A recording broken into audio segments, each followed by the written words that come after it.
Et donc, ce que je vais vous présenter, en fait, c'est une recherche, un projet, qui est un projet collectif qui se poursuit maintenant autour de la question des déportations des territoires occidentaux de l'URSS durant la période stalinienne, territoires occidentaux d'Europe centrale et orientale d'ailleurs. Bon, la dit que c'était pas d'actualité, mais c'était quand même pas mal d'actualité, puisque ça concerne en fait toutes les déportations des territoires annexés après 1939 par l'URSS et réannexés en 1944, ou réoccupés, enfin bon, ça, toutes les questions d'interprétation. Je sais que ce sera en Ukraine, en Lituanie, je serai en Russie, je serai attentif au terme. Et donc, territoire réannexé après 1944, c'est-à-dire l'Ukraine occidentale, la Lituanie, l'Estonie, la Moldavie. Donc tous ces territoires occidentaux qui sont d'ailleurs au cœur de l'actualité aujourd'hui, en particulier l'Ukraine occidentale, l'Ukraine en général. Et donc je vais essayer de vous présenter un peu cette histoire qui est assez essentielle et qui s'intègre dans en fait l'histoire de la mobilité en général d'ailleurs, et de l'immigration, forcée ou pas forcée, en URSS. Et là aussi et en Russie, on est dans une question d'actualité parce que c'est l'usage de la mobilité des populations à la fois dans un objectif économique, dans un objectif répressif, ou plus généralement, comment gérer un territoire comme le territoire soviétique. Donc ça s'insère à la fois dans une histoire des répressions et dans une histoire du stalinisme, mais aussi on peut réfléchir plus généralement à la question de l'occupation de l'espace géographique soviétique et russe, qui est d'actualité jusqu'à aujourd'hui, puisque une des grandes questions, et ça éventuellement si ça vous intéresse, je vais pas mal travailler dessus, on pourra en parler, aujourd'hui encore, la question migratoire et la question du peuplement du territoire soviétique, russe, pardon. La question du peuplement du territoire est au centre en fait des interrogations. Comment réussir à déplacer de la main-d'œuvre? Dans la période stalinienne, c'était relativement simple, finalement, on le faisait de façon forcée, le goulag était au cœur de la politique d'occupation de l'espace. Toute la question qui s'est posée après la mort de Staline, c'était de pouvoir continuer à peupler ces territoires sans le faire de façon forcée, donc mise en place de politiques d'incitation fortes. Et aujourd'hui, la question se pose aussi, puisque tous les territoires orientaux de la Russie se dépeuplent au profit des territoires occidentaux, alors que la grande partie des richesses, des ressources naturelles, est plutôt située dans les territoires orientaux. Donc cette question de la mobilité, de la gestion de la mobilité est au cœur de toute l'histoire soviétique et russe. Mais pour être plus... maintenant, je vais rentrer au cœur en fait, de cette histoire de ces déportations. Et je vais essayer de vous montrer... alors je suis assez bavard, donc je vous demanderai de m'interrompre, Arnaud. Je peux en parler des heures. Je vais essayer de montrer un peu ce qu'on a fait et, dans ce projet collectif et quelle est cette histoire-là, qui est une histoire assez dramatique, qui fait partie de l'histoire du stalinisme, mais qui se prolonge après parce que, et c'est un des points relativement intéressants d'ailleurs, au-delà même de la mort de Staline, la question a mis énormément de temps à se résoudre, peut-être plus que la question du goulag, la question du retour des populations déportées d'Ukraine occidentale en particulier et des pays baltes, n'a pas du tout été résolue par la mort de Staline, avec une méfiance persistante, puisque les derniers déportés sont libérés officiellement en 1965, ce qui est quand même extrêmement tardif. Et jusqu'en 1988, il y en a pas mal qui n'ont pas le droit de rentrer dans leur territoire. Donc c'est une histoire de méfiance qui a à nouveau qui est assez liée encore à l'actualité aujourd'hui. Alors, en fait, pour rappeler, donc c'est le point de départ, c'est sur quoi je me fonde, c'est un projet d'entretien qu'on a fait un peu dans toute l'Europe centrale orientale, en Ukraine, en Pays-Baltes, mais aussi en Russie, au Kazakhstan, de personnes qui avaient été déportées entre 1939 et 1953. Bon, pour rappeler très rapidement l'histoire, hein, donc en 1900, à partir du pacte Molotov-Ribbentrop, un peu plus tard, disons, enfin dès le pacte, en gros, l'Ukraine occidentale est prise à la Pologne et rattachée à l'Ukraine. Puis, un peu plus tardivement, pour ce qui est des pays baltes, les pays baltes sont intégrés, ils deviennent république soviétique. Et à partir de cette intégration, en 1940, pour ce qui est de la Pologne et de l'Ukraine occidentale, la Pologne surtout, mais et en 1941, pour ce qui est de l'Ukraine occidentale et des pays baltes, une partie de la population est déportée vers la Sibérie. Je vais vous montrer justement, si on rentre sur le site, oui. Ouais. Moi, je ne peux pas le faire avec ça, donc il faut le faire de... C'est lent. Si, ça charge. Donc je vais simplement vous montrer à travers l'image cartographique, là, vous connaissez la cartographie, si on prend les frontières en 41 de l'Union soviétique, hein, donc en fait, les frontières en 41, donc c'est tous ces territoires-là, qui sont, disons, ça c'est la frontière de l'URSS, de tous ces territoires-là sont des ports. Bon, Estonie, Lettonie, Lituanie, Biélorussie occidentale, Ukraine occidentale et Moldavie, sont déportées les populations qui avaient souffert après la Révolution, étant considérées comme bourgeois, petits bourgeois, c'est-à-dire plutôt les élites, les artisans, les élites intellectuelles et autres populations. Elles sont déportées elles sont déportées juste avant la Seconde Guerre mondiale, puisque par exemple en Lituanie, les déportations ont lieu le 16 juin, 15-16 juin 41. Vous imaginez la situation. Il y a des trains entiers qui partent alors que, une semaine après, les nazis entrent sur ces territoires. Donc des opérations qui sont menées et ces personnes sont emmenées très loin, on y reviendra. Première vague d'opérations, ensuite il y a l'armée des nazis qui rentre en Union soviétique, et à partir de l'avancée de l'armée rouge, à partir de 1944, en gros, à nouveau sont mises en œuvre, avec l'avancée de l'armée rouge, des déportations qui vont frapper toutes les populations de ces territoires, mais vraiment de ces territoires occidentaux. Alors il y a eu les déportations durant la Seconde Guerre mondiale, que vous connaissez, les Tchétchènes et d'autres, mais après la Seconde Guerre mondiale, ça touche en fait exclusivement les populations de ces territoires, y compris d'ailleurs d'Europe centrale et orientale, mais ça j'en parlerai pas trop. En fait, ce sont des déportations qui vont être mises en œuvre pour lutter contre les différentes insurrections qui se prolongent après la Seconde Guerre mondiale et qui vont aussi être mises en œuvre pour collectiviser l'agriculture. De la même manière que, je pense que vous savez, qu'en 1929-31, les paysans russes, eux, avaient été déportés lors de la collectivisation. 1 million de personnes avaient été déportées. Et donc, on met en œuvre ces déportations puisqu'il y a des mouvements d'insurrection qui sont très forts et qui vont durer jusqu'en 53-54 dans toute l'Ukraine occidentale et dans les pays baltes en particulier. En fait, les deux lieux les plus principaux d'insurrection, c'est la Lituanie d'un côté avec les frères de la forêt et c'est l'Ukraine occidentale avec le l'OUN qui aujourd'hui, organisations qui aujourd'hui sont redevenues d'actualité en tout cas dans le discours. Et pour lutter contre ça, ce que met en œuvre la politique stalinienne, bon, ils mettent en œuvre les modes de répression assez classiques de lutte contre l'insurrection, mais surtout ils s'attaquent aux lieux qu'ils considèrent comme étant le support de l'insurrection, c'est-à-dire en fait beaucoup les villages, et ils vont déporter des familles entières en considérant que ces familles sont potentiellement des supports de cette insurrection, qu'elles le soient ou pas. Donc ils vont déporter les familles de personnes qui se cachent dans les forêts, mais d'autres familles aussi. Et ils vont mettre en œuvre des opérations de masse. Pour vous montrer un exemple, je peux vous montrer un peu la carte qui a été établie sur l'un des PowerPoint. Excusez-moi, je ne suis pas très lucide avec quelques PowerPoint. Il y a un des PowerPoint où on voit une vieille carte. Celle-là, voilà, là c'est la carte qui a été établie pour ce qu'ils vont appeler l'opération Zapad. Non, c'est pas celle-là. Voilà. L'opération Ouest. Opération menée en 1947 en Ukraine, donc là vous aussi, à nouveau je vous dis, c'est quand même une histoire qui est pleine d'actualité, où quand vous voyez cette carte-là, vous voyez bien qu'ils considèrent ces opérations de déportation comme des opérations quasi militaires. Bon, avec une iconographie assez étonnante d'ailleurs, vous voyez le nombre de camions qui sont mis en œuvre, le nombre de wagons qui sont mis en œuvre. C'est des opérations qui conduisent à déporter 20 000, 30 000 personnes en une semaine, pour voir quand même l'ampleur. D'Ukraine seront déportées près de 200 000 personnes, de Lituanie aussi. Donc vous voyez sur l'ensemble de la période. Et vous voyez donc que ça touche, alors ça c'est un bout de carte, la carte était immense, je n'ai pas pu la recomposer complètement. Mais vous voyez vraiment que c'est conçu comme des opérations militaires alors que ce sont des opérations qui sont menées donc, dans des territoires effectivement qui ne sont pas du tout pacifiés, mais qui touchent surtout les femmes et les enfants. Des familles entières, hommes, femmes, enfants. Les hommes sont plutôt envoyés dans les camps, alors que les femmes et les enfants sont envoyés dans des villages de déportation. Vous avez ça en Ukraine, donc il y a l'opération Zapad, et après l'opération Zapad, vous avez tous les ans en fait des rafles dans les villages, on enferme les gens, et quand il y a suffisamment de gens pour remplir un train, on prend un train et on les envoie.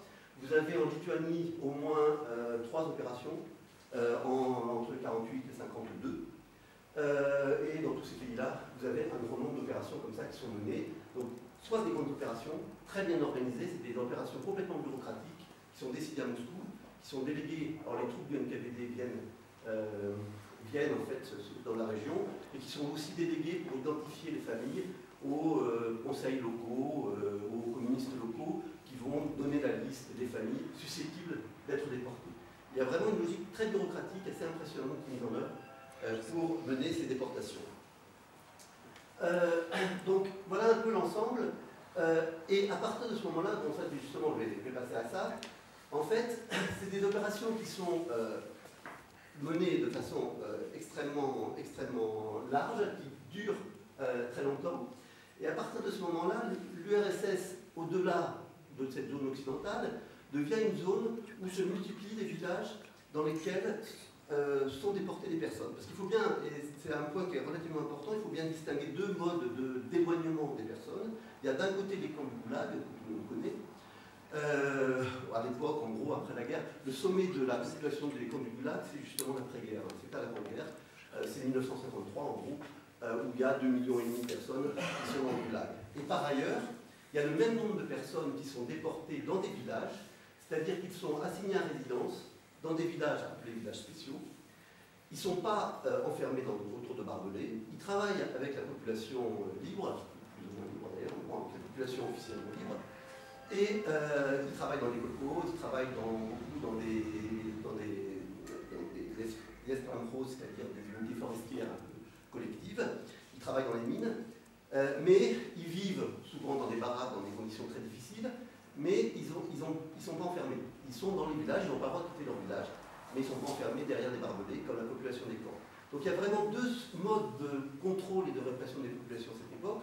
Le camp, 2,5 millions de personnes en 1953, et l'exil, enfin la déportation, pareil, en gros, 2,5 millions de personnes.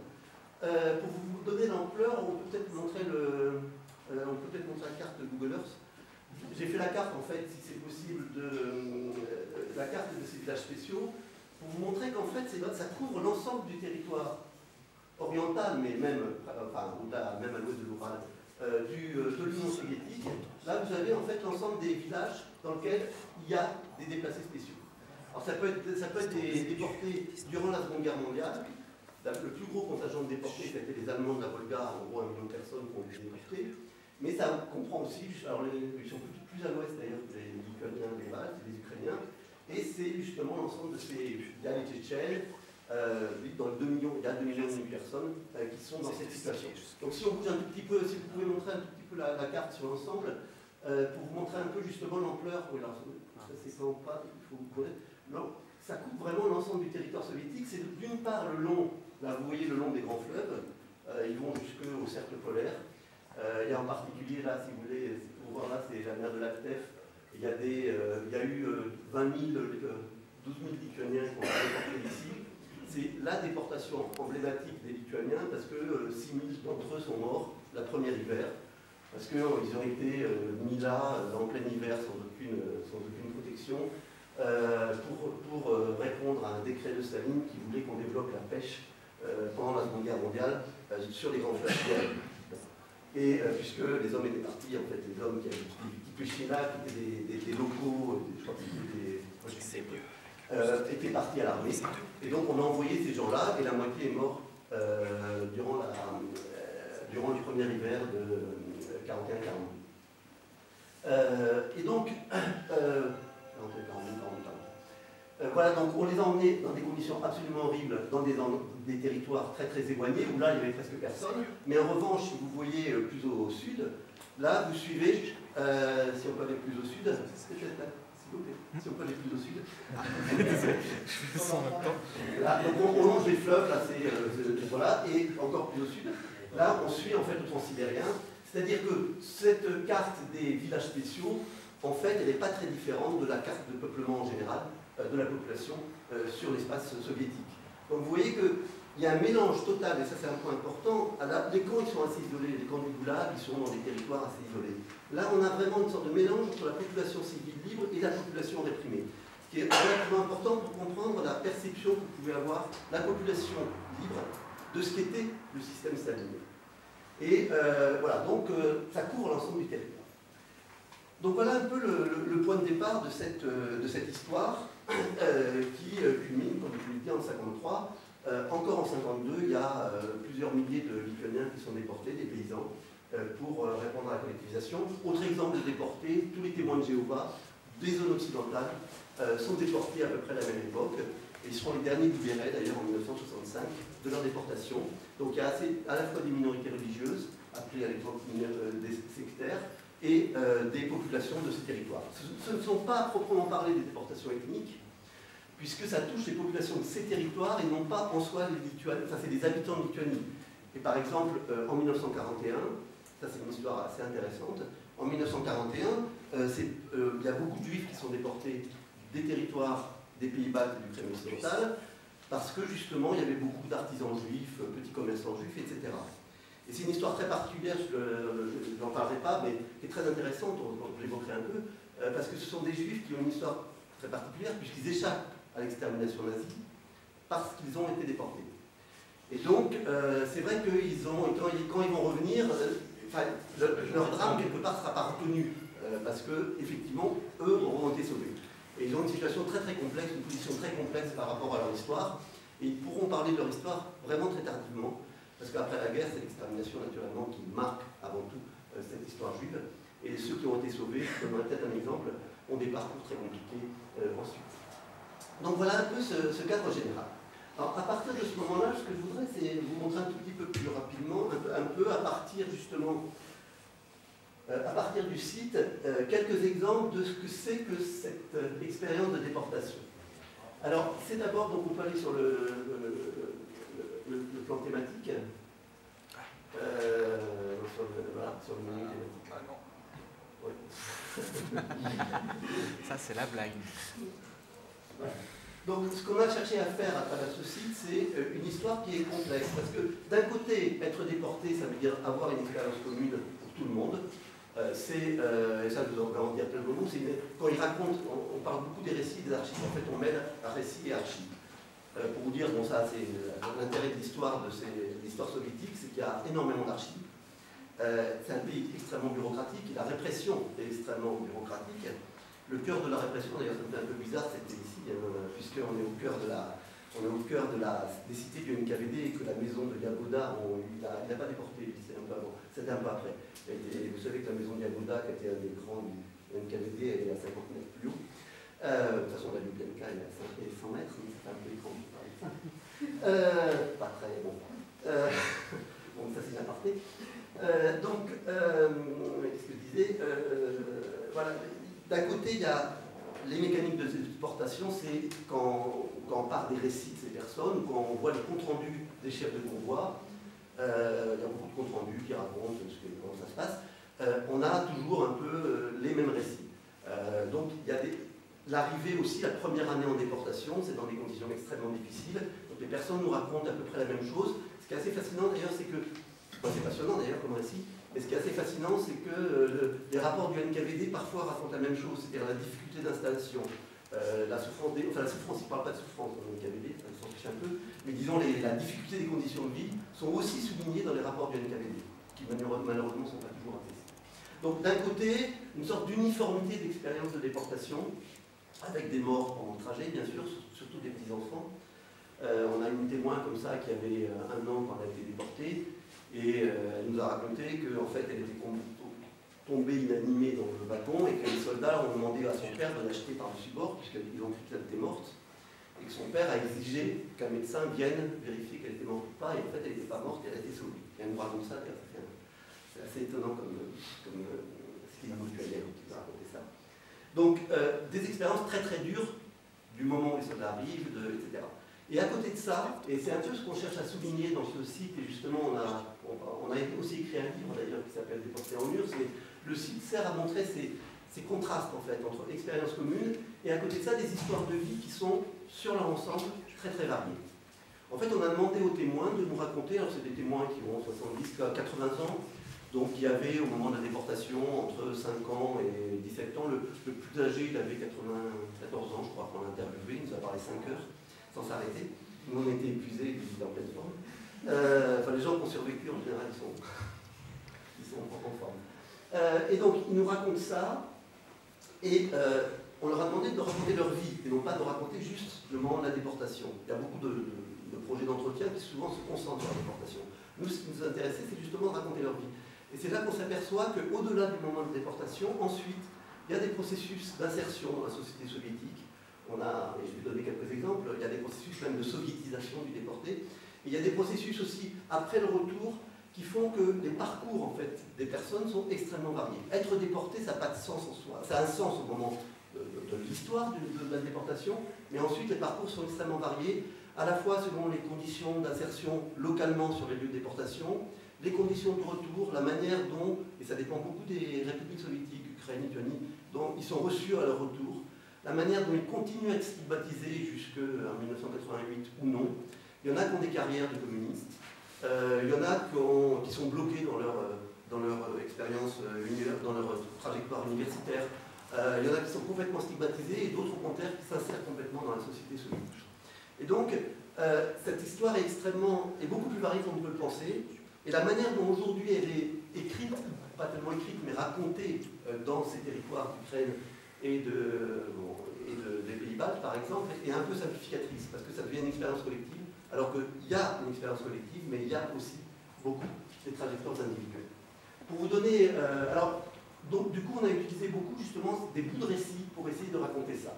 Alors, pour vous donner un exemple, voilà, on a fait une salle qui s'appelle le transport, et qui justement est destinée à montrer cette uniformité du moment même de la déportation et des récits.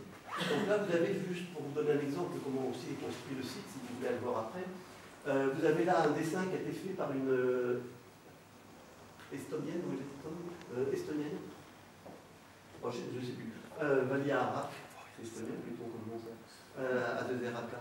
J'ai un trou. En fait, c'est une jeune femme qui est déportée quand elle avait une dizaine d'années et qui a dessiné dans son wagon, au moment où elle était déportée, elle a dessiné ce qu'elle voyait.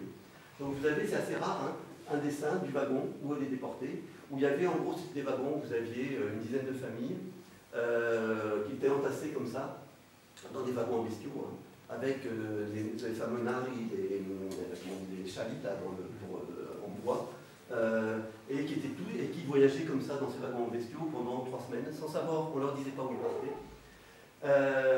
Et on leur fermait tout, en fait, tout était fermé jusqu'au moment où ils passaient l'Oural. Et au-delà de l'Oural, ils commençaient à avoir des petites fenêtres qui étaient ouvertes, parce qu'on ne voulait pas leur montrer où ils partaient. Et là, vous avez vraiment, dans tous ces récits de voyage, de transport, je ne sais pas comment dire, vous avez vraiment une sorte de communauté de cette ignorance de l'endroit où on va pendant 3 semaines, de l'ignorance pourquoi ils ont été déportés. La plupart des personnes ne savent pas pourquoi ils sont déportés, et de conditions extrêmement difficiles, effectivement, le train s'arrête rarement, les conditions de nourriture sont difficiles, souvent les familles sont parties, alors parfois ils sont partis avec ils savaient qu'ils partaient loin et donc tout s'équipaient un petit peu, parfois ils sont partis avec presque rien. Il y a des femmes qui racontent qu'elles sont parties en talons aiguilles pour aller se retrouver près d'Irkoutsk. Donc une sorte de violence en fait dans le trajet lui-même. Sinon, alors ça c'est un premier exemple d'expérience commune. Si on revient sur les thématiques, un autre exemple pour vous montrer d'autres choses, c'est naturellement la question de la faim qui revient dans énormément de récits. Je vous donnerai quelques exemples ensuite. Je vous ferai passer quelques exemples de sons pour voir comment ils racontent ça. C'est une expérience qui est particulièrement forte, effectivement, surtout quand on est enfant. Et beaucoup, effectivement, se souviennent de la faim, surtout la première année. Et les choses changent relativement vite ensuite, puisqu'ils sont intégrés dans les populations civiles. Mais ce qui est aussi intéressant, c'est que très souvent, ils expliquent qu'en fait, ils ont découvert la pauvreté des territoires sibériens. Et je ne dirais pas que ça atténue l'expérience de la déportation, mais ça change un peu, parce qu'ils s'aperçoivent que les Russes, enfin, c'est pas les Russes, c'est les Ukrainiens qui vivent là-bas, et d'autres qui vivent déjà là-bas, soit qui étaient d'anciens déportés, soit qui vivaient depuis des générations là-bas, ont des conditions de vie extrêmement difficiles. On est juste après la guerre, ou en 1941, pendant la guerre. Et ils s'aperçoivent finalement qu'ils tombent dans des lieux où les gens sont très pauvres, ont faim eux-mêmes, et du coup il y a des formes de solidarité, de compréhension qui se mettent en place relativement vite. Au début, ils sont vus comme des ennemis du peuple, ils sont vus comme des fascistes, surtout en 1941, et très rapidement, ils s'insèrent dans la population. Donc ça, c'est encore un exemple d'expérience commune. Il y en a beaucoup. Il y a aussi la découverte des autres. Mais ça, bon, je ne vais pas montrer toutes les salles. Et brutalement, ils font 4000 km, 5000 km entre la région de Vilnius et Khabarovsk. Il y a, je sais pas, 4000, non, plus que 4000. Entre Irkoutsk et Moscou, il y a, bon, c'est pas grave. Il y a 5000. 5000, bon d'accord, donc Khabarovsk, ça va être 6000. Ah non, Moscou, donc ça fait 7000, 8000 là. Donc c'est des gens qui n'ont jamais bougé, brutalement ils se retrouvent dans un lieu totalement étranger à ce qu'ils ont vécu, et en même temps, ils découvrent aussi des personnes qu'ils ne connaissent pas. Ils découvrent des Russes, ils découvrent des Tatars, il y a pas mal de Tatars qui ont été déportés pendant la guerre et qui sont dans ces régions, ils découvrent des Allemands déportés de la Volga.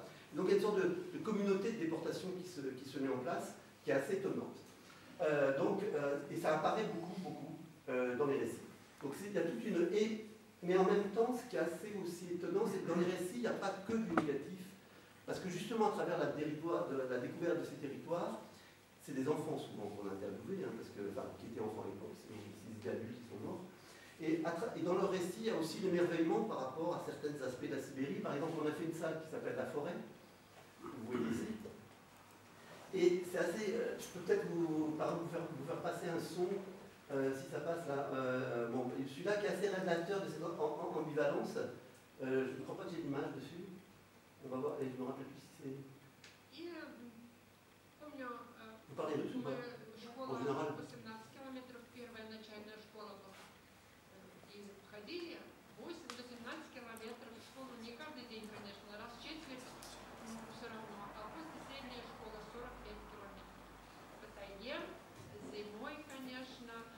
Метель, мороз и волки.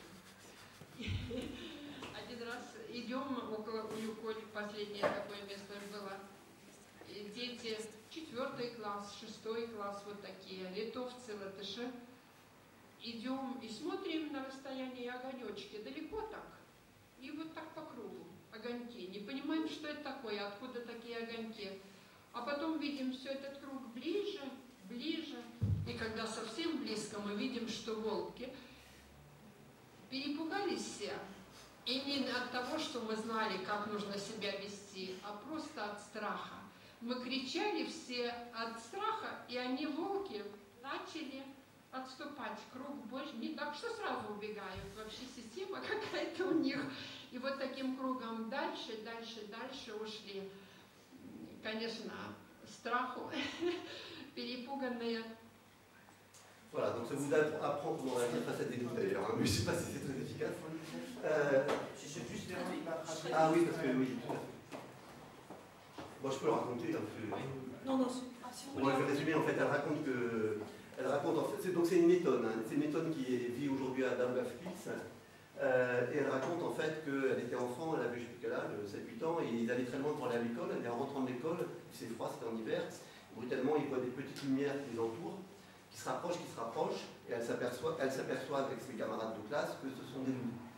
Et ils deviennent très près, et du coup tous les enfants, non pas par stratégie, mais simplement par peur, enfin plus strach, c'est effarement, enfin, panique, elles se mettent à crier, et du coup les loups, et elle dit, ça doit être leur pratique, les loups s'éloignent peu à peu, jusqu'à disparaître.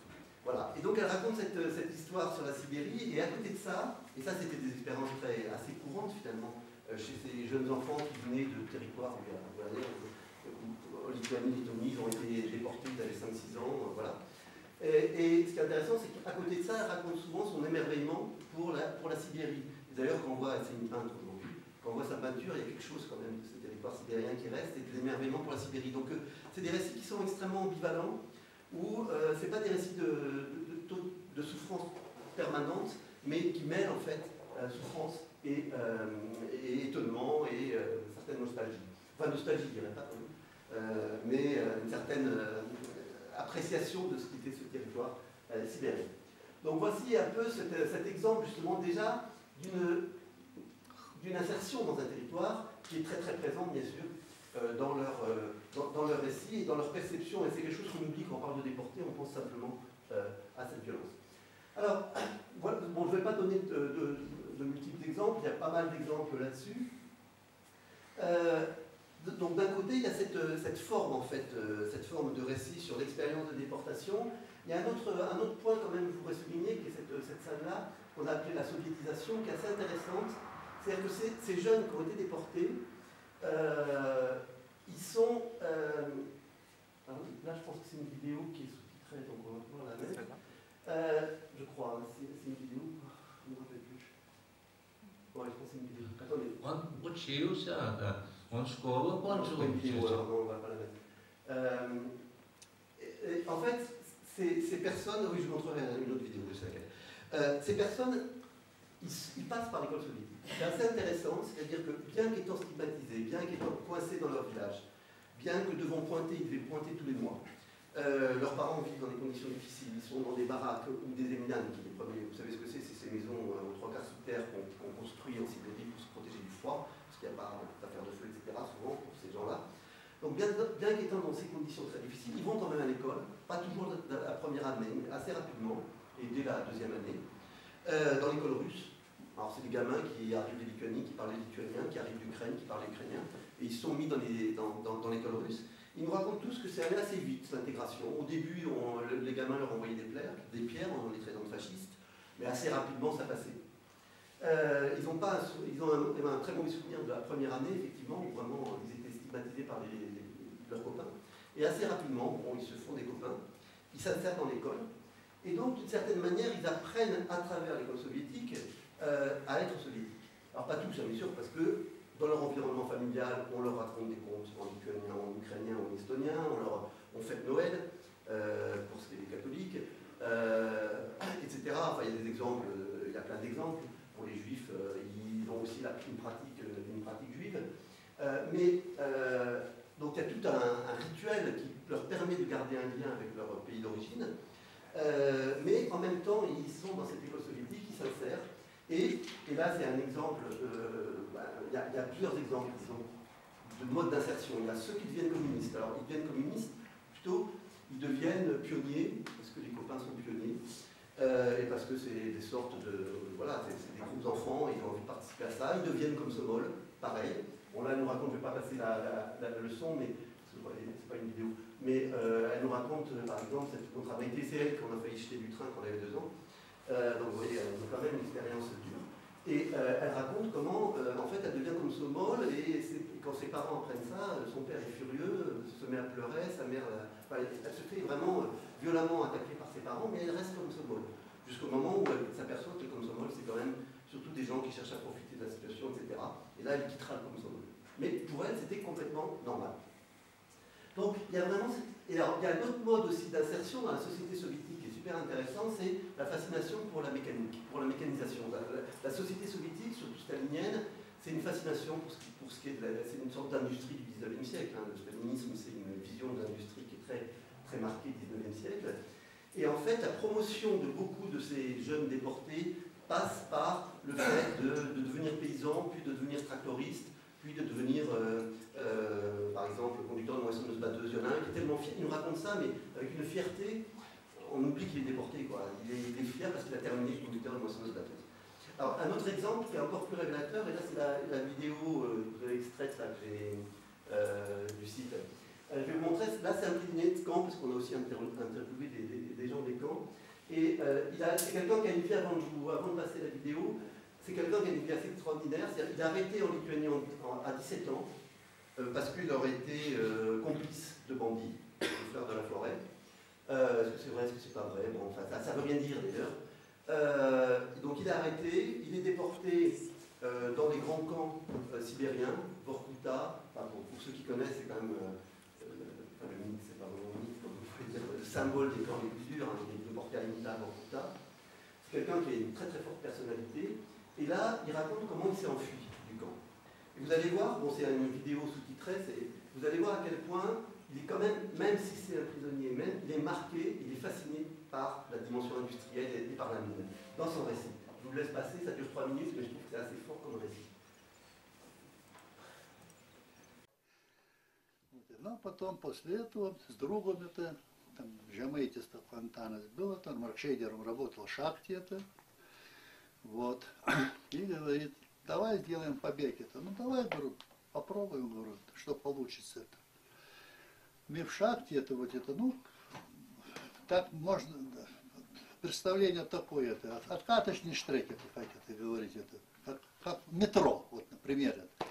Поэтому уголь откачивают, подает это лес через шурп, это вот это все это. Что надо? Это там монтажник, это монтажные работы, это все эти подает это. Вот через это, это ну, через ствол это вот, я уже забываю, как это, все это. Вот. А потом там идет это Бренсберги, это Штреки, это все, это вот, немецкие названия, это, вот такое дело, делают. И он Маркшейдеру работал это, он знает поверхность это уже, какой пласт это, на нас это. Вот, говорит, здесь это, говорит, это вершлаги, говорит, это вверху, там, это уже, где вентиляционный проходит штрек, 18 метров, говорит, надо прокопать это, и мне это, говорит, это, убежим это. Ну, доставали там это взрывчатки, как нелегально, это все это. А лаву, когда отрабатываете, это делает посадку, это, ну, садит это, всю землю, это, здесь это ставит стену, это, вот, деревянные построи, потом это пошли уже, когда это уже гидравлически это все это, а там деревянное это все это, посадчики пройдут это, садится это, а грунт тоже садится, но бывают швырки такие большие, по этим швырками через 3 лавы пролазили это туда, это как это не задавил ни разу еще, да, просто. Вот. Ну и выкопали там это, сделали это все это. Основное того нету там, он старший был на 3 года это, я кого там это. Но все равно это все активно работало. Это. Ну и убежали это, доехали до Печоры, Хатинты это. И здесь это все, он уже мне говорит, уже все, доехали.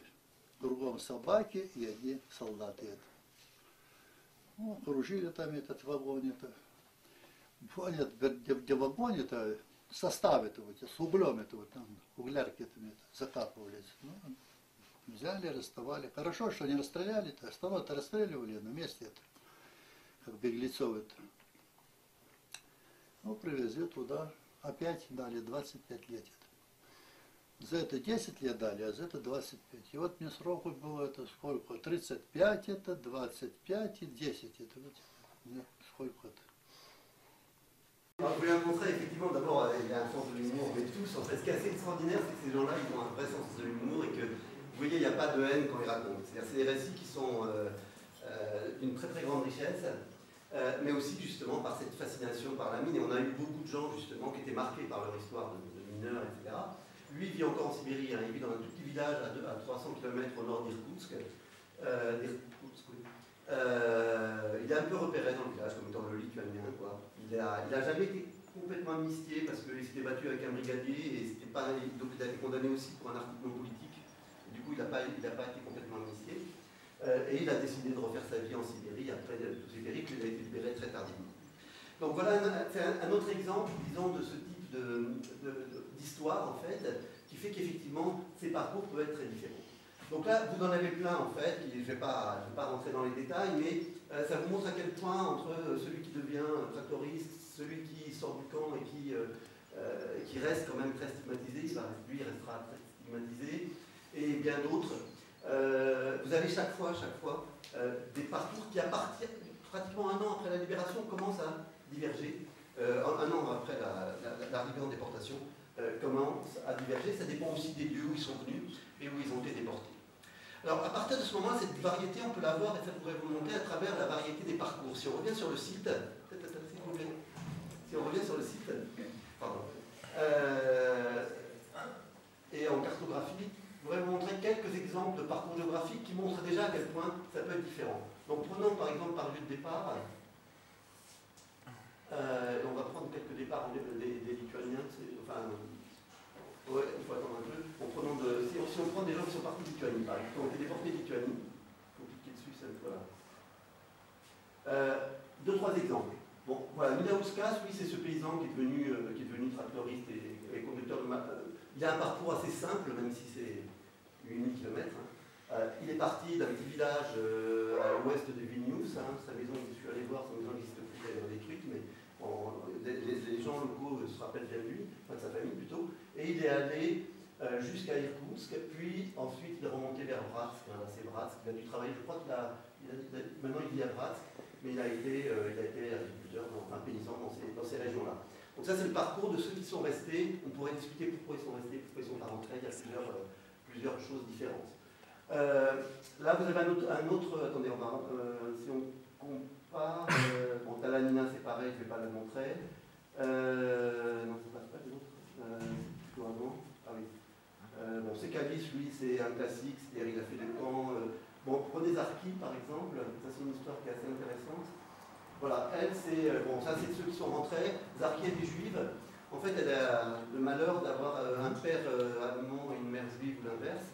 Donc elle a été enfermée dans le ghetto de Kaunas pendant la guerre. Elle a été sauvée du ghetto. Je crois qu'elle a réussi à s'échapper. Elle a été cachée pendant toute la guerre.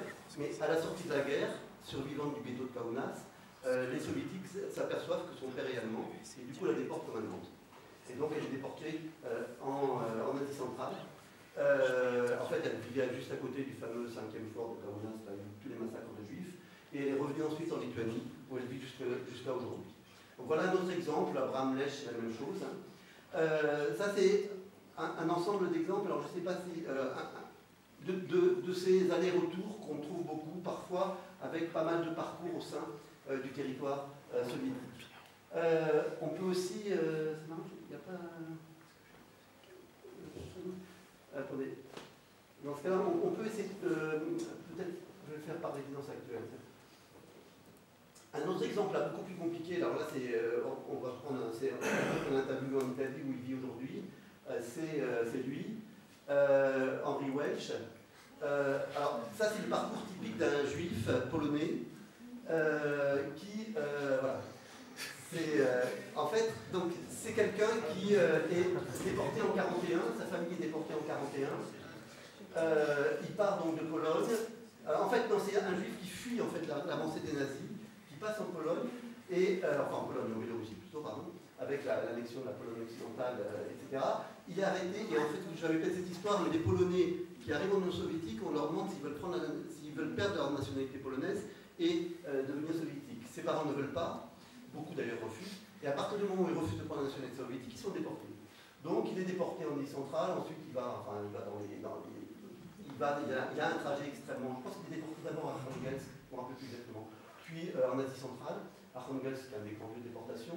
Il est déporté à Arkhangelsk, les Polonais sont libérés en 1942 parce qu'il y a eu un accord, mais ne peuvent pas repartir.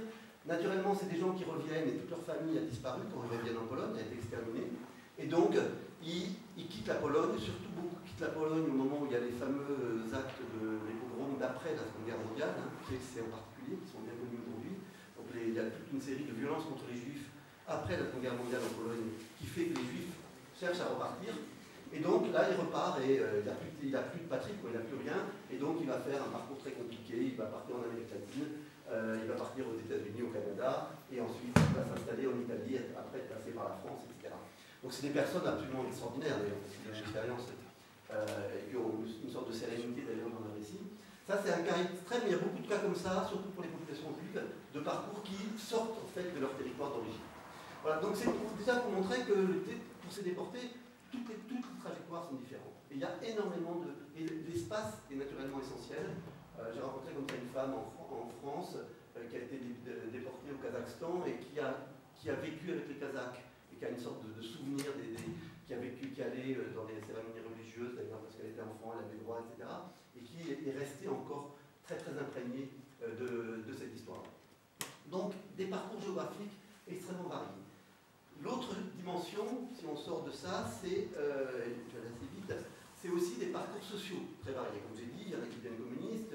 Bon, un cas emblématique, c'est Jaruzelski, comme vous savez. Jaruzelski est un déporté qui aura une belle carrière, a priori, dans le Parti communiste. On a failli l'interviewer, malheureusement, il était à l'hôpital, c'était peu avant sa mort, et voilà, on a eu fait l'interview sur cette histoire-là, mais on l'a raconté. C'est un exemple de réussite. Suite à une déportation, de personnes qui ont été quelque part arrachées à leur territoire d'origine, arrachées par les Jaruzelski, je ne sais pas, mais arrachées à leur monde paysan, et qui du coup, à travers l'école soviétique et à travers le Parti communiste, ont une vraie carrière. Un autre exemple, c'est une fameuse, on l'a interviewé aussi, une députée Kalniete, une députée des Dayton, aujourd'hui très nationaliste, qui fait partie d'un parti de droite nationaliste au Parlement européen, mais qui est né en déportation. Sa mère avait été déportée, et qui aussi est passée qui a été très active comme Sobol, etc. Mais par contre, elle était très active, et du coup, dès qu'il y a eu le mouvement d'indépendance, elle a aussi été très active, et est devenue députée nationaliste, etc. Donc elle a une carrière très, très, très intéressante, cette femme, où elle a une carrière à la fois dans la période soviétique, et je dirais pas que c'est un retournement, parce que c'est un peu dans la même logique, mais puisque souvent ces mouvements d'indépendance sont les mêmes de l'intérieur des partis. Elle n'était pas au Parti communiste, hein, mais elle était membre de l'Union des écrivains, je crois. Et qui a une carrière durant la période soviétique, et après, qui a rebondi sur le terrain. Alors pour comprendre tout ça aussi, il faut voir comment cette histoire est longue et lente.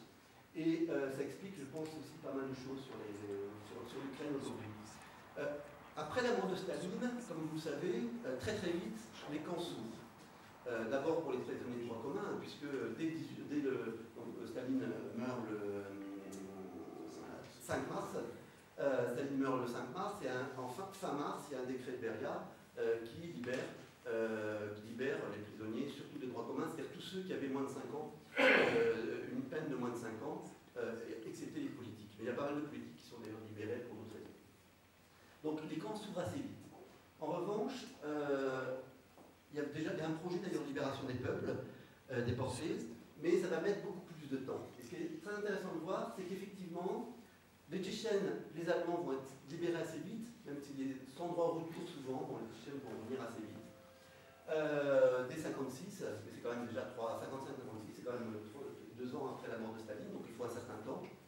En revanche, il va y avoir cette méfiance permanente contre tous ces déportés d'Ukraine, de Biélorussie occidentale, de Lituanie, de Lettonie et d'Estonie. C'est une sorte de méfiance qui fait que d'abord, les Ukrainiens, les autorités ukrainiennes ou les autorités lituaniennes n'ont pas vraiment envie de voir revenir ces gens-là. Pour différentes raisons, leur maison a été confisquée, et il y a d'autres gens qui habitent, donc il va falloir régler cette question. Pour d'autres raisons, c'est qu'effectivement, ils les voient quand même comme des bandits. La lutte contre l'Owen, contre les frères de la forêt, comme je vous dis, va durer jusqu'en 54. Après 54, ça commence à être pacifié. Ils ont vraiment très peur qu'il y ait une résurgence de l'opposition dans ces territoires-là. Donc ils n'ont pas du tout envie de voir ces familles qui ont été déportées comme familles de bandits ou comme bandits. Et ils vont mettre en œuvre il y a toute une correspondance avec Moscou. Moscou pousserait presque à les libérer plus vite, et eux n'ont pas du tout envie de les voir revenir. Et du coup, il va y avoir énormément d'hésitation. Et ces gens qui espéraient tout en 53, ils nous racontent la mort de Staline. Pour eux, alors c'est très ambigu parce que autour d'eux on pleure et chez eux on fait des grands sourires. Et c'est une grande joie. Et donc ils attendaient tous quelque chose qui se passe. Ils voient en plus les camps qui s'ouvrent. Pour les familles qui ont été déportées sans les hommes, qui eux ont été dans les camps, les hommes sont libérés des camps. C'est un peu le paradoxe. Donc reviennent, et souvent ils reviennent dans les lieux de déportation de leur famille. Ils arrivent à les trouver d'ailleurs. Là-dessus, il y a toute une. C'est assez fascinant de voir comment. Ils savent aussi correspondre entre eux parfois. Il y a une très belle correspondance d'ailleurs. Et donc, ces gens qui attendent tout, eh ben, on les fait attendre avant de les libérer. Et donc, ils commencent à écrire des lettres de réclamation, ils écrivent, c'est des très belles lettres d'ailleurs, où ils racontent leur vie, et on voit toute l'absurdité bureaucratique. Vous avez des familles qui racontent tout ce qu'ils ont vécu, qui disent qu'ils n'étaient pas riches, qu'on leur avait de toute façon confisqué toutes leurs terres juste après la guerre, et qu'ils ont envie que leurs enfants étudient, qu'ils ont envie que tout ça, ou alors qu'ils sont très malades et qu'ils ont envie de rentrer avant de mourir, et c'est très souvent la décision du MND, du KGB, du ministère de l'Intérieur, c'est un refus. Donc une sorte de contraste très fort entre ces gens qui vont écrire, parfois il y en a qui écrivent 10 lettres, 15 lettres de réclamation, ils envoient ça au président du Soviet suprême, ils envoient ça au premier secrétaire du Parti communiste de Lituanie, d'Ukraine, de Lettonie, ou voire au premier secrétaire à Khrouchtchev, à Brejnev. Ils se heurtent très souvent à une sorte de mur, un mur de refus. Parfois ça aboutit, ou alors ça aboutit après 4 ans, 5 ans, 6 ans. Et donc il y a tout un effort et toute une hostilité qu'ils rencontrent, et une incompréhension qu'ils rencontrent, et les lettres sont vraiment extraordinaires. D'ailleurs, c'est vraiment enfin, je sais pas, on peut bien imaginer ce que c'est un peu la lutte entre quelqu'un qui raconte sa vie, qui est qu'une vie tragique, et un bureaucrate qui en face a des règles, Et il sait que, alors, c'est assez extraordinaire, sous la période, même encore sous Brejnev, quelqu'un qui dit j'étais pas paysan riche, on envoie des enquêteurs réinterroger en 1964, 65, voire après, parce que quand ils veulent récupérer leurs terres, interroger les voisins pour pouvoir savoir s'ils étaient riches ou pas.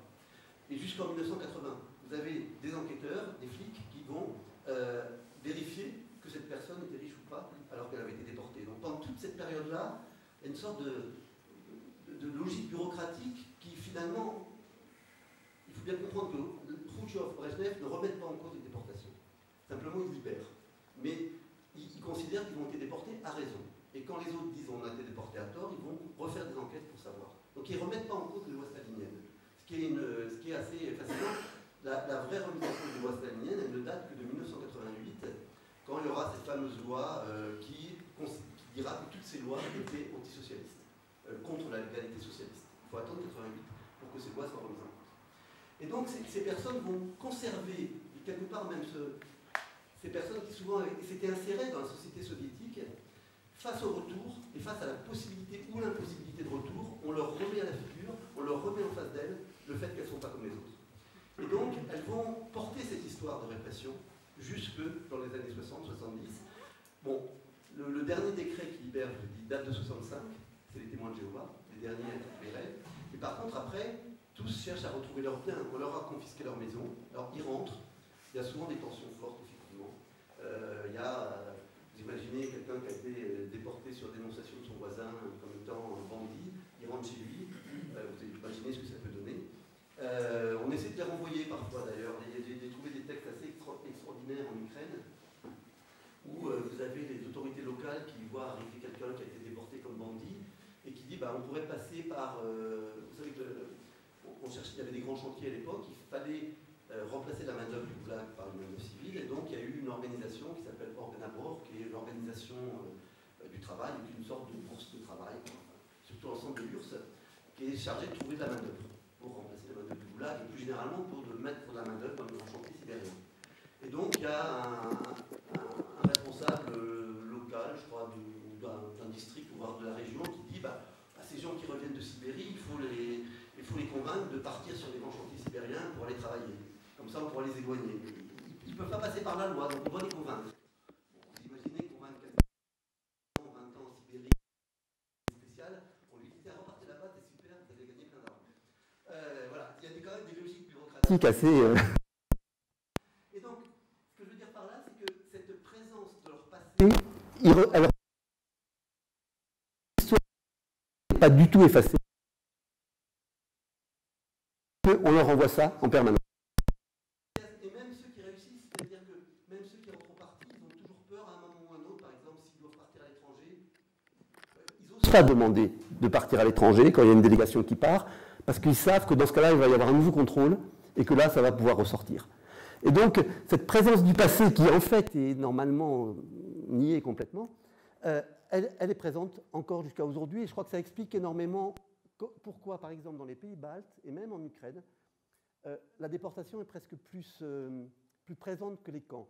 Dans l'histoire de la Russie, les camps sont au cœur de la politique répressive, parce qu'il y a eu l'archipel du Goulag, parce qu'il y a eu une histoire qui s'est construite beaucoup autour de ça. Dans les pays baltes, en Ukraine, en Moldavie, je connais moins, mais je crois, c'est la déportation. C'est la déportation parce qu'elle était en permanence rappelée et c'était un stigma qui a perduré jusqu'à aujourd'hui. Et donc, il faut bien comprendre que, et là ça explique énormément les conflits qu'il peut y avoir aujourd'hui entre les Baltes, enfin lituaniens, lettons, estoniens, sur l'interprétation de la Seconde Guerre mondiale, c'est-à-dire que, et sur la libération. En fait, ils voient ça, pour eux, 1944, c'est effectivement un moment un moment dramatique. La Seconde Guerre mondiale aussi, il ne faut pas croire que tous étaient très contents de voir les Allemands. Et d'ailleurs, il y a eu des collabos énormément, bien sûr, mais il n'y a pas que ça. Et en Ukraine, pareil. Mais c'est vrai que le moment où ils pensaient être sortis de ça, en fait, ils ont été embarqués. Et donc, ça a duré jusqu'à aujourd'hui, quelque part, comme logique de répression. Voilà, donc c'est un peu cet ensemble de panorama que je voulais donner. Maintenant, je suis ouvert à des questions. Ça peut être là-dessus, ça peut être aussi sur l'immigration contemporaine, parce que je travaille aussi là-dessus pour ceux qui voudraient avoir quelques quelques éléments. Et merci bien de votre attention.